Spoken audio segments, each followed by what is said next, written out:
Last Sunday, if you can remember, the need for us to walk in His power. Ang paanyaya po sa ating lahat na nakapapagod po ang ating mga sitwasyon, ang ating mga buhay, mga nilalakaran, dinaraanan, knowing that there are a lot of challenges, obstacles, and difficulties before us. Ang sikreto at ang susi ay ang lumakad po tayo sa Kanyang kapangyarihan, knowing that we've got the power na nilagay ng Panginoon sa atin. And we just have to tap on His power in order for us to have that experience of power walk. At sa ating pagtatalakay ng power walk, nakita ho natin na the need to always rely on His strength. Alam mo natin po na ang Panginoon nakakaalam ng ating mga pinagdaanan at pinagdaraanan sa buhay, di ba? Maybe 2023 hindi naging ganun ka-ideal para sa'yo, hindi naging ganun kadali, at marahil tayo mga disappointments, alam ng Diyos ang ating mga pinagdaanan. O marahil hanggang ngayon pinagdaraanan. Itanong mo nga sa katabi mo, tanong mo nga sa kanya, may pinagdaraanan ka ba, kapatid? Tanong mo nga sa kanya na, meron ba pinagdaraanan ng kapatid mo? Ang iyong katabi ngayon? The Bible tells us that our times are in His hands. Psalm 31:15.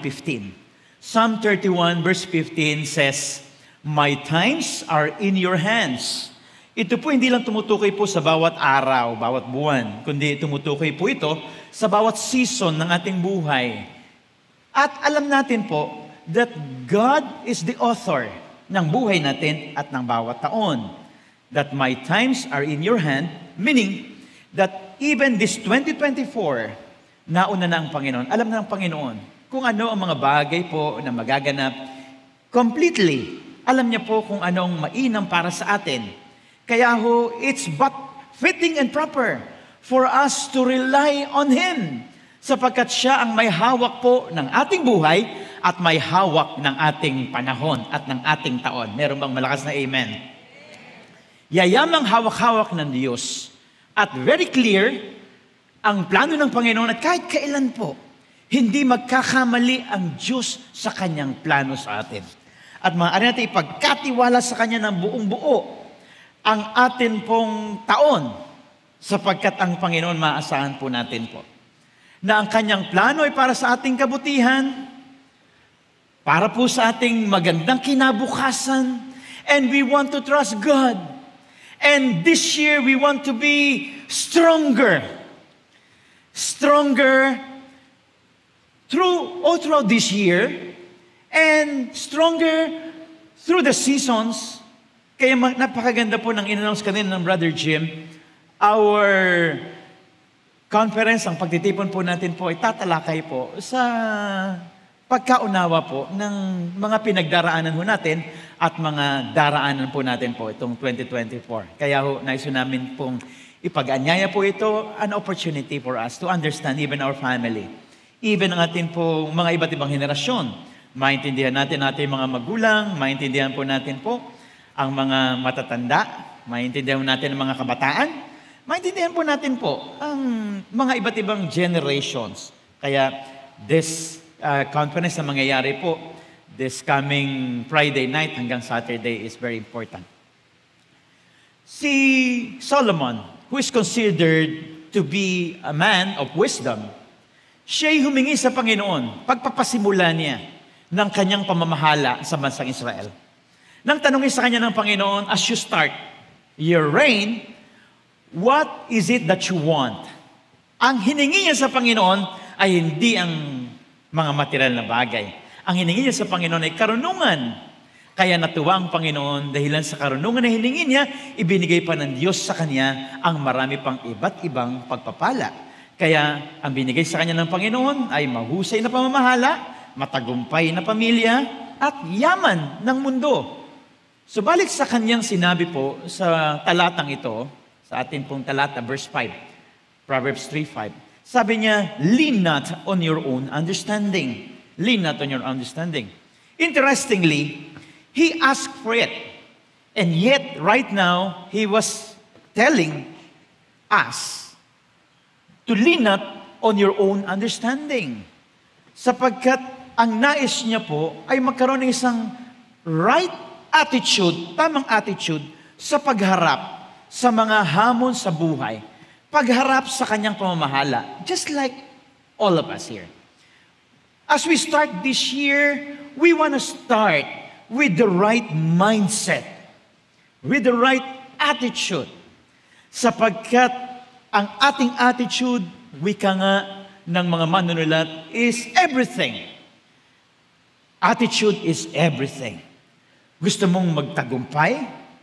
Gusto mong ma-enjoy ang buhay? Ang kailangan po natin pong ay isang attitude.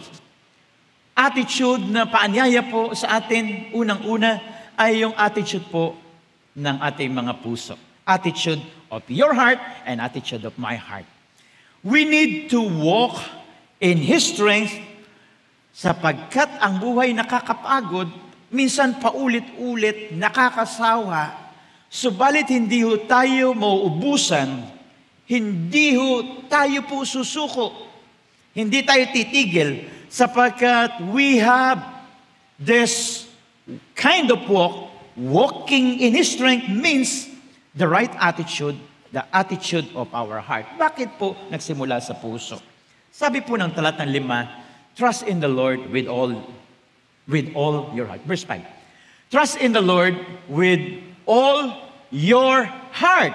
Can we say it all together? All. Hindi yung sinabing portion lang ng buhay o some aspect ng buhay. But this is very clear that all of your heart. So this means that we need to really take care of this. Yung attitude natin, bumubukal sa pamamagitan sa ating mga puso. Dito makikita kung anong status po ng ating puso ngayon. Kaya ang Biblia mahigpit ang paalala that above all else, we should first start guarding our heart. This 2024, we need to start guarding this heart of ours. Proverbs 4:23 says, above all else, guard your heart, for here springs what? All the issues of life. Proverbs chapter 4, verse 23. Proverbs 4:23, above all else, guard your heart. Bakit po natin dapat guardyan ang ating puso sangayon po sa Proverbs 4:23? With all diligence.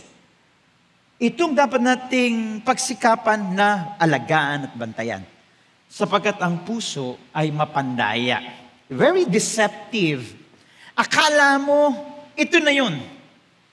Akala mo ay siya na ang para sa'yo. Subalit baka nadadaya ka lang. Ano? Sapagkat our hearts are very deceptive. Ang atin pong mga pintig ng ating puso, sabi nila, papakialaman ba pati pintig ng puso? There are times tayo nadadaya. Ano? Kaya kung meron kang katabing kabataan, sabihin mo sa kanya, mag-ingat ka lang. Ano? Sapagkat even your emotional life can be very deceptive.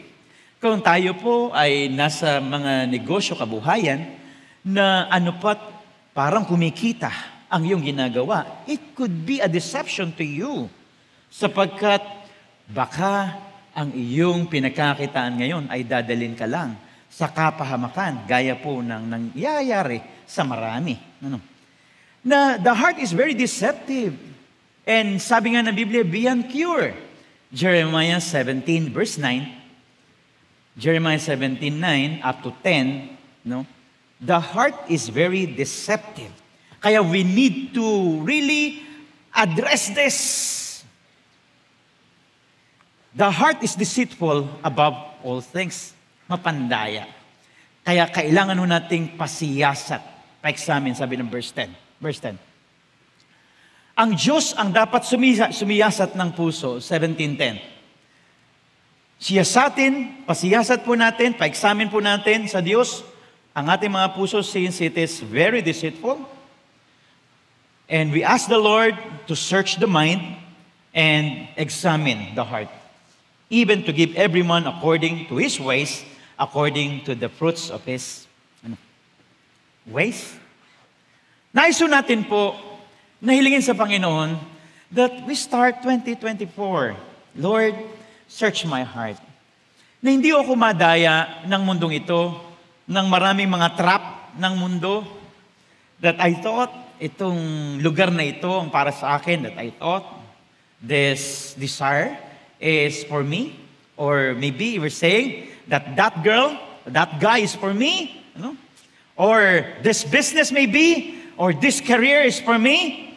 Let's ask the Lord to walk in His strength, to have His strength. We have to carefully examine our thoughts and our hearts, because this can even destroy us if not guarded well. Kaya sa iba naman po ay pinipilit na magmatigas. Magmatigas. Nagiging rebellious po ang attitude. Kaya we ask the Lord, Lord, tulungan niyo po ako na ang aking puso po ay maging masunurin, maging mapagpasakop. Meron ka bang kilalang pasaway? Tanong mo nga sa katabi mo, pasaway ka ba? Tanong mo nga sa kanya, pasaway ka ba? Na pinipilit mong isang bagay, alam mong hindi tama, no? Patuloy ka nagmamatigas? Let's ask the Lord, Lord, give me a new heart this year, 2024. Like the prayer na masumpungan po natin sa Ezekiel chapter 36, verse 26. Ezekiel 36:26. Sabi ng Panginoon, I will give you a new heart. I will give you a new heart. Sino sa atin dito may gusto po ng bagong puso this 2024? Magsabi po ng amen. Sabi po na Ezekiel 36:26 and up to 27, I will give you a new heart and I will remove from you the heart of stone. Ang dami po na nagmamatigas na puso. I will take away, I will also give you a new heart and I will put a new spirit within you. I will take away the stony heart. Yung matigas na puso, yung pusong bato. Tingnan mo ang katabi mo. Tanong mo sa kanya, may pusong bato ka ba? Mapagmatigas, mapagmataas, nagre-rebelde, mga puso na ngayon nais i-address ng Panginoon. Sapagkat you will never walk in God's strength kapag ang puso po natin ay magmamatigas at magre-rebelde. And we want God, Lord, I want to have the right start. And to have that right start, we have to believe right so we can live right. Ang hirap pong mabuhay ng tama at lumakad po sa tamang direksyon ng Panginoon kapag ang ating puso po ay hindi tama. Kaya kailangan po natin pong itama ito. Anumang mga pandaraya ng kaaway, it will just put us sa isang magulong buhay. At ang mga pusong nagmamatigas, nais ng Panginoon, na ngayon ang pagkakataon para sa atin po na pagpapasimula ng paglakad sa kalakasan ng Panginoon. Opo, ang kalakasan niya ay masusumpungan kapag meron pong tamang puso. Amen. Yes, Lord, tulungan niyo po kami, lahat, na kami magkaroon ng isang bagong taon, 2024, hindi po misled, hindi misdirected, but the kind of year na alam ko that I'm taking delight in you. We want our desires na ibigay ng Panginoon. But if we don't have the right heart, tumatagal po at nadidelay po lahat ng yan. Psalm 37 verse 4 says, paborito marahil ng marami sa atin, delight yourself in the Lord, and He will give you the desires of your heart. Delight yourself in the Lord, in Yahweh. Magpakaligaya ka sa Panginoon, hindi sa iyong pangarap sa mundong ito. Magpakaligaya ka sa Panginoon, hindi sa mundong ito. Sapagkat ang tunay na kagalakan ng Panginoon ang siya mong kalakasan. The joy of the Lord will be our strength. Magiging malakas, magiging masigla. Mas marami po tayong magagawa at ma-accomplish. Our year will be prosperous. Our year will be fruitful and productive. if we will take delight in Him. Delight yourself in the Lord. Kaya magsimula tayo po. Enjoying the Lord, enjoying His presence, enjoying His Word. Join our Bible reading, 4 chapters a day. At yung iba, kailangan medyo bilisan, baka nakakalimutan na at nahuli na. 4 chapters a day, you will find your delight in the Lord. Kaya sa marami sa atin nag-join sa prayer, seeking, and fasting week, we learn how is it to take delight in the Lord, that we discover that true satisfaction really comes from Him. Ang binibigay ng mundong ito, dinadaya lang tayo at pansamantala lang. Subalit, ang ligayang bigay ng Panginoon, ito po, ay ligayang tunay na nagdudulot ng kalakasan. Nang sabihin po ni Nehemiah, the joy of the Lord, Nehemiah 8:10, sa huling bahagi, Nehemiah 8:10, for the joy of the Lord is my strength. We can only have it if we will experience to have Him. The strength comes when we begin to have the attitude ng ating puso na siyang atin pong pangunahing hinahanap-hanap. Sa Kanya tayo nagpapakaligaya, magiging totoong maligaya po ang ating 2024. Hindi lang maligaya, kundi punong-puno po ng prosperity ngayong 2024. At tingnan mo yung katabi mo, sabihin mo sa kanya, mga katagang, yayaman ka ngayong taon na ito. Sabihin mo sa kanya, yayaman ka ngayong taon na ito. Amen. Yayaman ka ngayong taon na ito. Amen. Ano? And we want to believe it. For the joy of Yahweh is our strength. The joy of the Lord is our strength. Nilalakaran natin ang kalakasan ng Panginoon by having that right attitude, the attitude of our heart. Hindi tayo misdirected, hindi tayo nadaya ng mundo, at hindi matigas ang ating puso, malambot to pagdating sa Panginoon. And we develop that sensitive heart. As I've told kanina, yung atin pong RDS conference, Reproducing Disciples and Shepherds conference, we are inviting you. Sapagkat doon, maintindihan po natin po yun pong how to be stronger through generations. Kung paanong tatalakayin po sa atin po. Sa unang gabi pa lang, huwag ka nang mawawala. Sapagkat makikita po natin doon, mga philosophies ng buhay na, philosophies, that which governs our lives. Philosophies. Yun pong mga nag-govern sa ating buhay.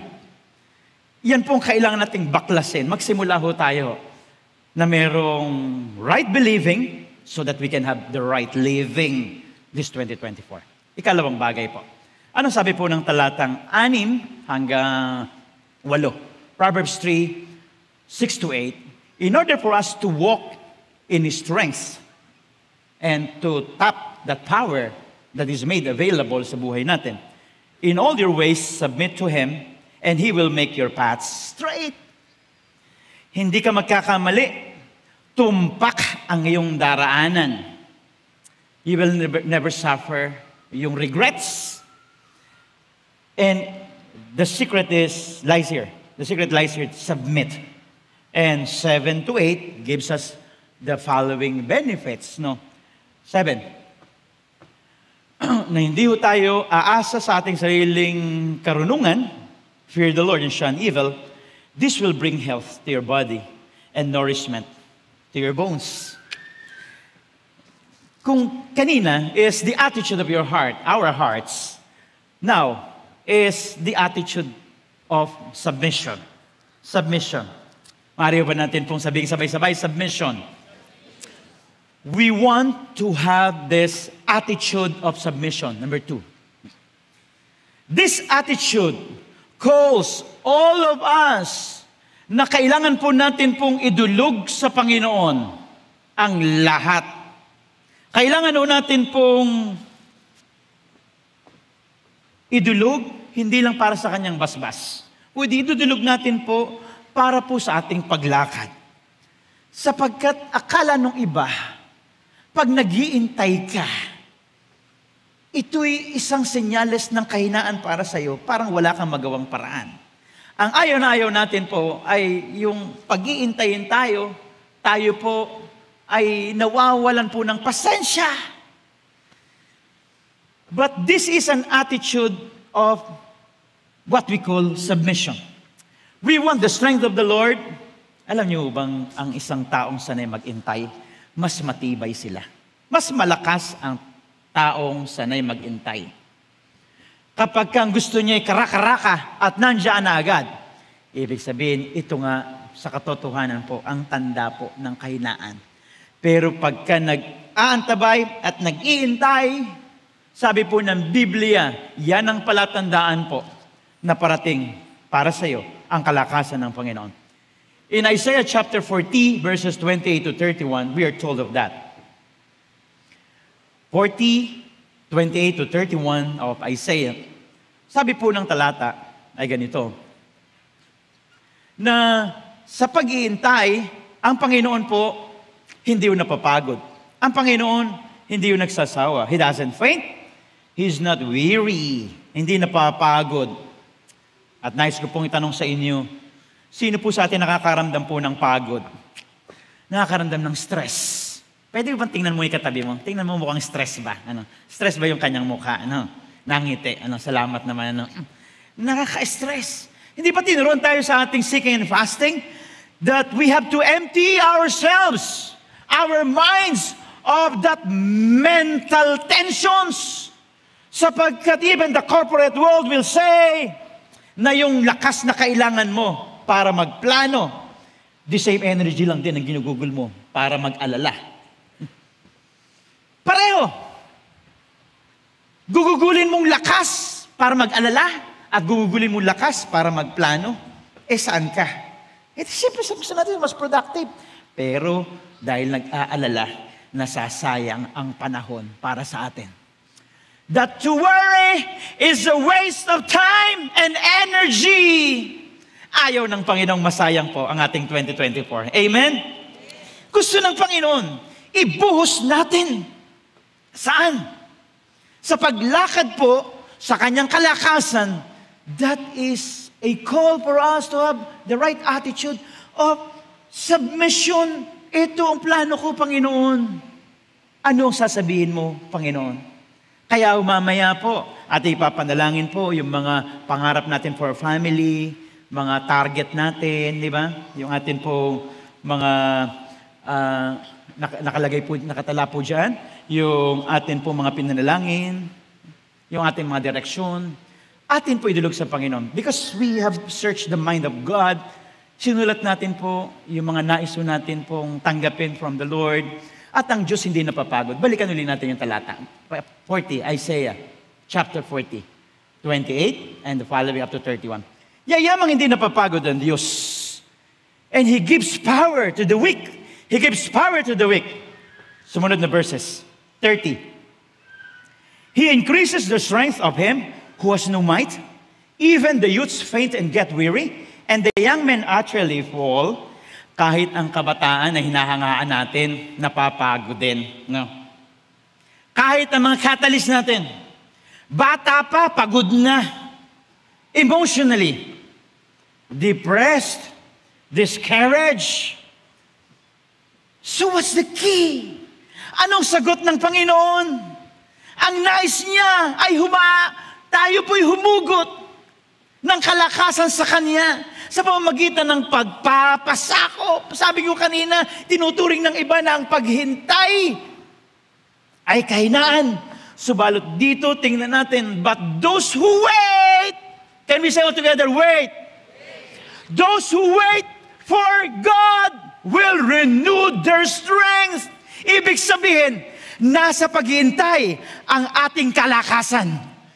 Paghihintay kanino? Paghihintay sa Diyos. Pag tayo nananalangin, hindi ho natin po nararanasan ang panghihina, kundi bagkus ang nilalagay nito sa atin ay kalakasan. Mas lalo ho tayong lumalakas at sumisigla pag tayo naghihintay sa Kanya. Kapag ang ating lagi hinihintay ay ating promotion, ang ating salary increase, ibibigay sa akin ito, nanghihina tayo. Pero kapag tayo naghintay sa Panginoon, Lord, whatever you want for me, yan ang panggagalingan po ng ating kalakasan. And they will mount up with wings. Sila'y lilipad gaya ng agila. And they will run and not be weary.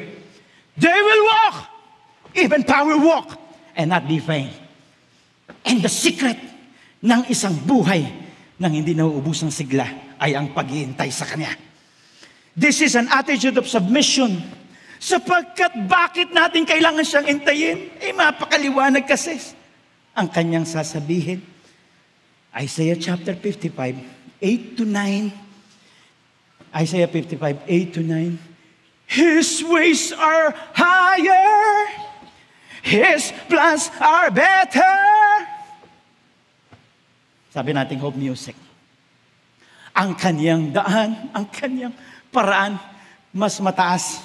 At ang Kanyang plano ay laging mas mainam kaysa ating plano. Ang Kanyang plano ay mas mainam lagi kaysa Kanyang plano. And therefore we say, Lord, mangyari ang iyong plano. At ang plano ng Diyos hindi kaya pong pahintuin ng sino man. Ang Kanyang plano po, hindi ko kayang i-thwart. Ang Kanyang plano, hindi ko kaya po wasakin ng sino man. Unless otherwise, ipahintulot mo ito. Ang Kanyang plano is perfect for all of us. Nais ng Panginoon for us to experience 2024 according sa Kanyang mga plano. Paano natin malalaman? Nandiyan nakatala mismo sa Biblia. Sabi po ng talatang 11, Isaiah 55 verse 11, ang Kaniyang mga salita hindi po pwedeng bumalik na hindi na-accomplish kung anong gusto sa ating mga buhay. So that His word that goes out of my mouth will not return to me void, but it will accomplish that which I please, and it will prosper in the thing I sent it to do. Kung ano ang sinabi ng Panginoon, yan ay mapangaawakan natin. Kaya marami po sa atin napapagod, hindi alam ang sikreto. Bakit tinatakasan ng sigla? Nalimutan ang sikreto, tinuro ng Panginoon sa atin yan. John chapter 5 verse 19. John chapter 5 verse 19. Sabi ng Panginoon Kristo, ang ginagawa ko, I tell you, the Son can do nothing of Himself, but what He sees the Father doing. For whatever things He does, this the Son also does. Likewise. Hindi yung Kanyang sariling diskarte, kung hindi ang gusto ng Kanyang Ama. Kaya tayo napapagod, napapagal, sapagkat ginagawa natin ang mga bagay sa pamamagitan ng ating lakas. Kaya tayo pagod, kaya tayo pagal, exhausted, depleted, sapagkat sinikap natin sa ating sariling kakayanan. Kaya napapagod. Ibig sabihin po, ang sikreto ng isang buhay na hindi napapagod, gawin mo ang mga bagay sa pamamagitan ng lakas ng Panginoon. Humuhugot ka ng lakas sa Panginoon, hindi ka mapapagod. This 2024, God is offering us this invitation. Kayo na napapagal, napapagod, lumapit kayo sa akin. At hindi komplikado ang paanyaya ng Panginoon. This world, ang dami pong ino-offer, napaka-komplikadong bagay. In order for you to have this 1, 2, 3, 4. But God is just saying, napakasimple, very straightforward. Kayo na napapagal, lumapit kayo sa akin. Come to me, all you are laden, heavily laden. Come to me, kayong napapagod. Gusto mo nang sumuko. Panginoon, nandito po ako. I want to walk in your strength. Hindi po sa aking lakas, hindi sa aking sigla. Para hindi po nakapagod, nakasawa ang ating taong 2024, atin pong lakaran ng Kanyang kalakasan and submit to His ways sapagkat we are all sure 101% na ang Kanyang plano ay para sa ating kabutihan. Amen? May magandang mangyayari sa atin. Mayroong gagawin na mga dakilang bagay ang Diyos sa atin. And as our bishop has said, sabi niyo sa isa sa kanyang mga sermons, God wants you to expect greater things. Natutuwa ang Panginoon na umaasa tayo sa Kanya sa mga dakilang bagay. sapagkat walang limitasyon ang magagawa ng Diyos sa ating mga buhay. Walang limitasyon ang magagawa ng Diyos sa ating mga buhay. We want to draw power from His unlimited provision. Opo, kahit wala pa, nagtitiwala na tayo na parating na, nandyan na ang para sa'yo. And by faith, we tell God, Lord, nasa akin na ang pagpapala mo para sa 2024. I-claim ko na lang along the way. Amen? Pwede mo ba sabihin sa katabi mo, dumating na ang para sa'yo. Ayan. Boyfriend ba yan, sabi mo? Girlfriend ba yan? Ano? Bago bang trabaho yan? Job offer ba yan? Ano? What is that? You will have it! Trust Him to do this, and you will never be disappointed. Ganyan ang Panginoon. Romans 10:11. Romans 10:11. Kahit kailan hindi napahiya ang sa Kanya ay nagtitiwala. Hallelujah. Kahit kailan hindi napapahiya ang sa Kanya nagtitiwala. Kaya Panginoon, I just want to submit to you. They are never disappointed. Wala sa bokabularyo natin yung disappointed. Wala sa bokabularyo natin aksidente lang. No. So the scripture says, whoever believes in Him will not be disappointed. Pangako mo yan, Panginoon eh. Pangako mo, aking panghahawakan. Pangako mo, ang aking sandigan. Pangako mo, aking panghahawakan. Pangako mo, ang tangi kong sandigan. Pangako mo'y tapat, magpakailanman, ako ay di iwan. O pababayaan man, pangako mo'y aking panghahawakan. Amen, Lord God. Hallelujah. O sino ba naman ang tatakasan ng lakas at sigla pagka alam mo ang Diyos tumutupad sa kanyang mga pangako? And the Lord will never disappoint you. There are no disappointments for those people whose will are submitted unto Him. There are no disappointments for those whose wills are submitted unto Him. Panginoon, sinusuko ko po sa inyo. At nais ko pong pangawakan na 2024 will be a prosperous year, will be a year of your favor. Lord, I claim that this year will be a year of success. Ang Panginoon, ang siya nangako. I just want to submit to Him. Pangako mo yan. Isa-isa yun. 7,000 plus promises. All are up for us to claim. Nandyan po ang pangako ng Panginoon. And then, lastly, thirdly, to walk in His strength. Sabi po ng verses 9 to 10 is here. Proverbs 3, 9 to 10, our passage. Honor Him, honor the Lord with your wealth, with the first fruits of all your crops. Then your barns will be filled with overflowing, and your vats will be brimmed over with new wine. Now, it's not just an attitude of our hearts. It's not just an attitude of submission. It's an attitude towards our possessions. Attitude towards our possession is number 3. Because this is a manifestation of the right attitude. If we live right, we will live right. Concerning our possessions, ano man ang nasa atin? Hindi mo pinag-uusapan gaano kalaki ang pera mo sa bangko, gaano kalaki investment mo, gaano karami na ang bahay mo at sasakyan mo. But your attitude will speak so, kung totoo kang mayaman. Sapagkat maraming mga tao na na-deceive, na-daya, na ang dami namang pagpapala, pero ang pakiramdam nila, tingin pa rin nila sila'y aba. Ang dami pa rin kulang. They are blessed with such a nice family. And yet, iba pa rin ang hinahanap.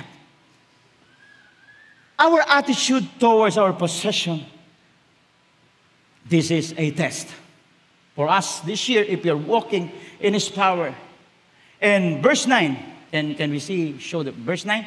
Sabi ng verse 9, honor the Lord with the first fruits. First fruits. That traditionally, they're doing that as they start the year. Ibibigay nilang kanilang pinakamainam na ani. And up to you right now, your decision. Na Panginoon, I want to have this step, Panginoon, na sa akin pong pagsisimula ng tama ngayong taon na ito, I want to give back to you my tithes. Panginoon, I want to offer unto you my gift for the Haggai first fruits offering. I want to do this. Sapagkat kapag hindi natin ginawa, tatanungin tayo rin ng Panginoon, kailan mo gagawin, isasagawa. Kung ayaw mong magpasimula ng tama ngayong taon na ito, having the right attitude towards our possessions, pagka pinalampas mo, baka hindi na dumating sa iyong pagkakataon pa para basbasan pagpalain ng Diyos ng marami pang parating. Huwag nating pagdamutan ng ating sarili. Huwag natin pong i-deprive ang ating sarili sa napakaraming kayang gawin at ibigay ng Panginoon. Ang Panginoon lagi pong mayroon pa niyaya to trust Him, na tumaya sa Kanya, hindi sa mundong ito. Na lagi nating sinasabi, ang tumataya sa Diyos ang talagang handa lang mapagpala. Sapagkat kung hindi mo naman pagtitiwalaan ng Diyos sa mga properties, sa mga possessions na nasa iyo, sa iyong trabaho, lagi lang tayo magiging aba. Kaya sa ating pagpapasya, we're offering, kahit kailan po, our ministry, hindi ito na malimos. Sapagkat yan po, sabi ng Panginoon. Sinabi ng salmista, tumanda ako mula bata hanggang pagtanda, kahit kailan di ko nakita na ang Diyos nagpabaya. Kaya ito'y more of pagtaya sa Diyos na hindi nagpapabaya. Kapag binigay natin sa Kanya, then this is a manifestation ng totoong pagiging mayaman. Sapagkat ang kayamanan dapat kalakasan. Hindi ho yung yaman nagiging kahinaan. Pwede ba yun? Pwede. Pwede, sabi ng Biblia, ang kayamanan pwedeng maging kahinaan. Sabi ng 1 Timothy chapter 6, 9-10. Pwedeng maging kahinaan ng kayamanan. Instead na tayo lumalakad po sa kalakasan ng Panginoon, yung yaman pang naging kahinaan natin po sa buhay na ito. We thought na ang financial blessing po ay prosperity blessing ng Lord yan. Pero ito pala ay ginamit para saan? Para sa ating kahinaan. Those who are determined to be rich fall into a temptation as near and many foolish, harmful lusts such as drawn men in ruin and destruction. Panira pala ng buhay. Trap lang pala. Kaya yung financial, which is supposedly a blessing para sa atin, naging dahilan pa para humina ang ating buhay, humina ang ating pamilya. For the love of money is the root of all kinds of evil. Some have led astray from the faith in their greed and have pierced themselves into many sorrows. To many sorrows. Nasadlak sa marami pong kalungkutan. Nasadlak pa sa maraming kapighatian.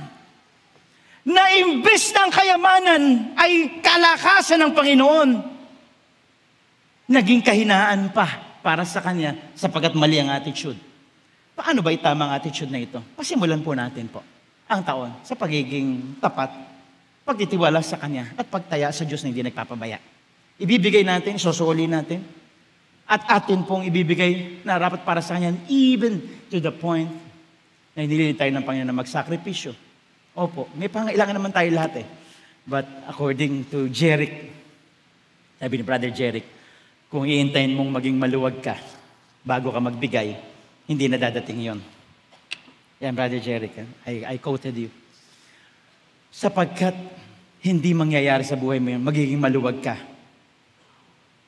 kapag hindi mo sinimulan ang tamang attitude ng pagbibigay, sapagkat ang sekreto, susi na magbubukas sa pintuan ng pagluluwag. Pagka binuksan ng Diyos ang pintuan na yun, hindi na kayang isara ng mundong ito. Kapag ka napasok natin ang pintuan na yun, na susi na ginamit natin the attitude towards our possessions, and then ganito na ang mangyayari. Paano maging lakas ang yaman? 1 Timothy 6, 17-18. 1 Timothy 6, 17-18. Sabihin mo sa mga mayayaman ng ganito. Ang mga may blessing na, gusto nilang maging kalakasan, ang blessing, financial blessing, hear it what it says. 1 Timothy 6, 17-18. Charge those who are rich in this present age that they not be arrogant. Ibig sabihin, para maging kalakasan natin, yung kalakasan ng Panginoon nating nilalakaran, yung ating attitude toward possessions, dapat tayo mapagpakumbaba. Mas lalo kang nagiging mapagpakumbaba. Mas lalo kang pinagpapala. Habang dumadami ang kayamanan, habang pinagpapala ang ating mga kabuhayan, mas lalo tayong natututong bumaba. Natutong maging mapagpakumbaba at mapagpasalamat. Sinasabi natin, Panginoon, kung hindi dahil sa iyo, wala naman ako. Mas lalo natin na-appreciate, naging grateful tayo sa buhay na ito. Hindi ho mayabang. At ikalawa, para maging kalakasan natin ang yaman na ito. Sabi po ay ganito, that they do good, that they be rich in good works, that they be ready to share. They be ready to distribute, willing to share, upang maging kalakasan natin, malarakan natin ng kalakasan ng Panginoon this year. Pag maging mayabang at maging willing, generous to share. And balikan natin yung verse 18. Balikan natin. Ibaba natin ng konti. Balikan natin. Sabi ng verse 18, and the living God who richly provides us with everything to enjoy. Hindi ka sasala sa mga paraan ng Diyos para ma-enjoy natin po ang buhay na ito. That the Lord will provide us with everything for our enjoyment this year, 2024. This is a matter of our attitude. Dami mga tao po, they deprive themselves. Dami mga tao na ligaw. But sa Hope of Glory family, hindi mangyayari ito. Sapagkat we possess in us that right attitude. Right living, because we believe right as we start this year, 2024. May the Lord honor ang mabuti at magandang attitude na ating pinasimulan, pinagpasyahan, nalalakaran, at ang kalakasan ng Panginoon ay sasagana sa buhay natin sa taon na ito, 2024. Let us all bow our heads, close our eyes, and let us pray.